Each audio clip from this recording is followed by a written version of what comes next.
Welcome back, and please welcome Hollywood icon Dame Joan Collins. We had such a lot of fun recreating that this morning. I mean, very quickly. I mean, not as much fun as I'm sure you had in the many years you were Alexis, and we all remember it so fondly because it was the glamour and the glitz and the arguments and the earrings and the shoulder pads. I mean, it was an extraordinary time. What are your memories when you just even hear that music? My memories are... I cannot believe they put me in such terrible hats. Mostly when I see it. But I have very fond memories of some of the cast. I mean, I loved John James, who played Jeff Colby. I loved Emma Sams, who played my daughter, and Stephanie Beecham and Kate O'Mara. But some of the others, we didn't get along so well. But basically, it was just really a grind, you know. We never had any time off because weekends were spent doing publicity. I think I must have done 500 magazine covers and layouts while I was doing it. And then we had to go and find our costumes. And, of course, I do like shopping, so I spend a lot of time in Saks and Neiman's going around. And you would go in and you would get a shopper, a personal shopper, and you'd go through it, I'll have that and that and that and that. A bit like our Prime Minister.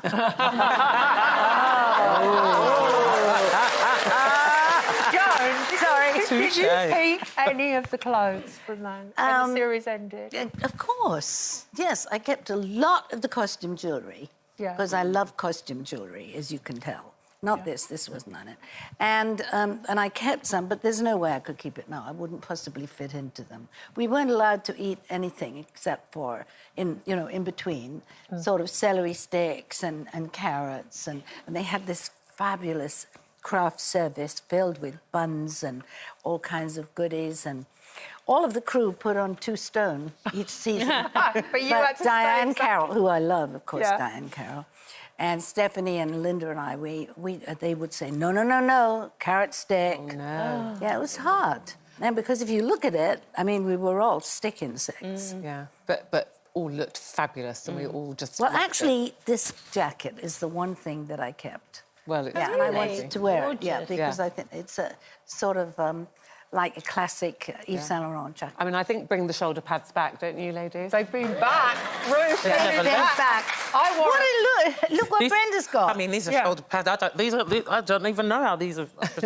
Just going with it all. Shoulder pads are very good when you want to be in charge. I know when I was a BBC executive, I had massive shoulder pads at all times. Really? Yeah. They do make you feel empowered. But also, I've got very broad shoulders anyway, so I like to make them, and they make your waist look smaller and your hips smaller, so they are quite flattering. Well, look at you. I mean, what are those? Yes, those are... And let me see. They're her shoulders. No. Mine out.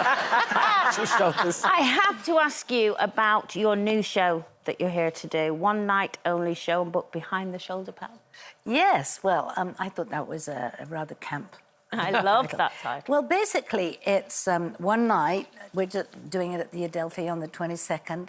And I'm talking about all kinds of things in my life because I've met quite a few. People say, oh, you're always dropping names. I said, I'm talking about people that I worked with. From the time I was 17, I worked with people like, Kenneth Moore, John Gielgud, and then it was Betty Davis. And so I talk about all of those people, and I talk about my incredible rise to success, which, when I look back on it, is quite shocking, really. I mean, 17 plucked out of RADA, put under contract to a British company, made 10 films in England, then at 20, sold to 20th Century Fox, get on a plane, go to California, don't know a single person there, without my mummy and daddy, and just kind of...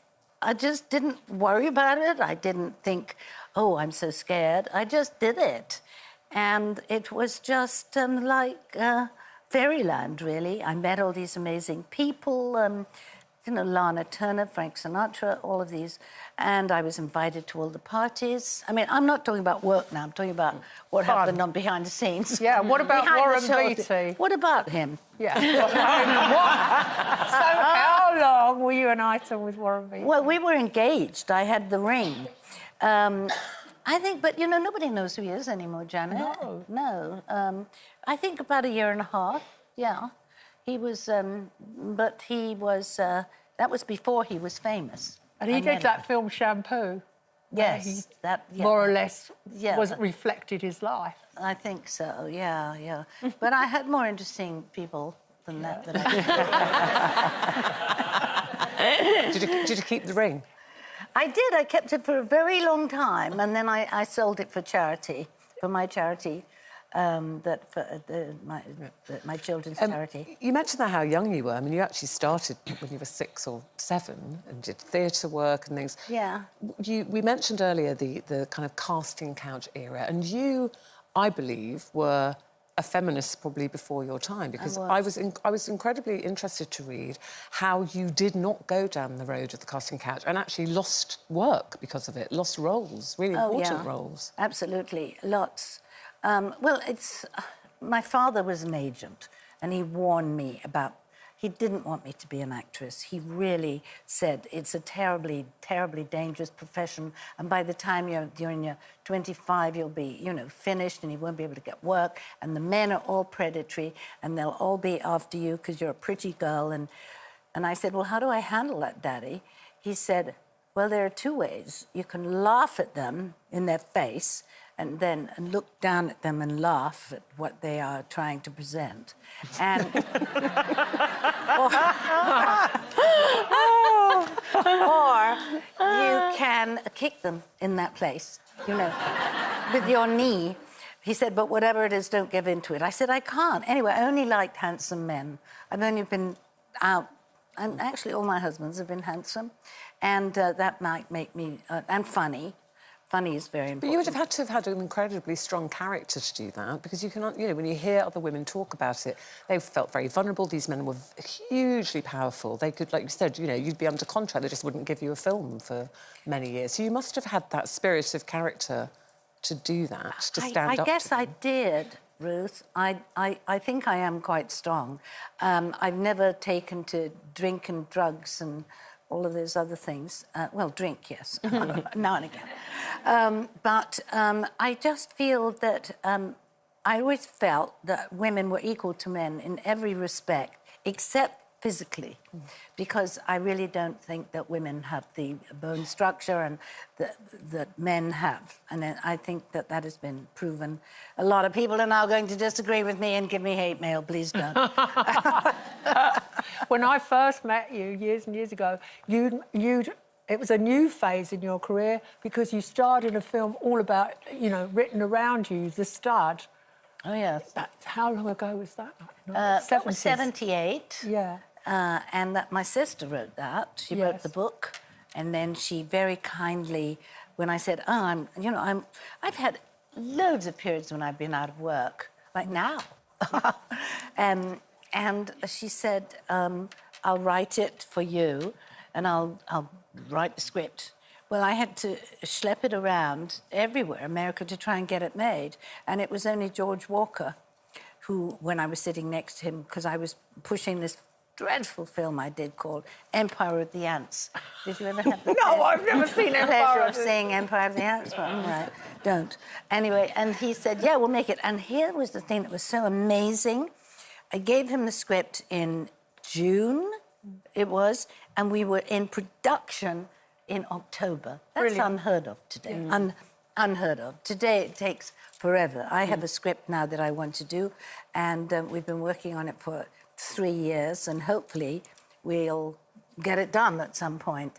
But it's very hard. It's a tough, tough business, and I know it is. And my father gave me all of the information and grit, I guess, to know how to survive it. And when I was very, very famous, which I never really wanted to be anyway, but when I was, and a reporter said to me, so, and, you know, I was on every cover and all of that, and the reporter said, so what are you going to do, Joan, if this all ends. And I said, well, it's not a question of if, it's a question of when, because it's not going to last, because I'm not going to be the flavour of the month forever. It's been like 8 or 9 years. And I'll just go and, you know, become a jobbing actor again, which is what I felt I always was. And well, you know, when I hear these words like icon, and I just think, no, that's not me. Well, we think you are. Oh, stop. Actually, and you know, just the stories we've had today, this is a tiny snapshot of your life and your career. You can see, Joan, it's called One Night Only. It's the London's Adelphi Theatre on the 22nd of October. I came to your last show and it's fascinating. Your lovely husband, Percy, interviews you, and the photographs and the pictures, I mean, it's absolutely amazing, the career you've had. Thank you so much for spending time with us today. We'd love you to be on Loose Women more. So Oh, well, I'm here. Dame Joan Collins.